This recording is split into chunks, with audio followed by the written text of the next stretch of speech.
Okay, you see this kind of messages many times. The action can be completed because the folder or a file in it is open in another program. Close the folder or file and try again. So you see these messages many times in your computer. In this video we are discussing how to fix the action cannot be completed because the file is open in another program of this problem in Windows computers.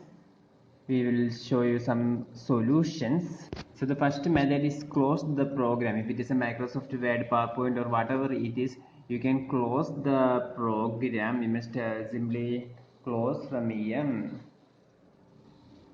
Don't save and close. So the first method is close the program. Now we can discuss the second method, that is we can restart our computer. So the method 2 is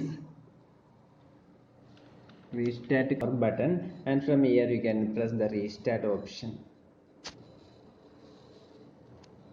or you can even try this switch in a computer's CPU cabinet.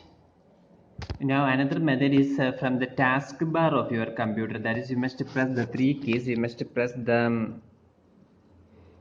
control key, shift key and escape key. Look here, I am pressing the control key, at the same time I press the shift key, and I also press the escape key, three keys at the same time, and you can see the task manager open. So you can see that here the task manager is open, and if sometimes this Microsoft Word is preventing me from closing this, then you can select this one, whichever you want, and after that you can opt for the end task. Hope these methods help you. For more videos, please subscribe our channel Engineers Online. Thank you.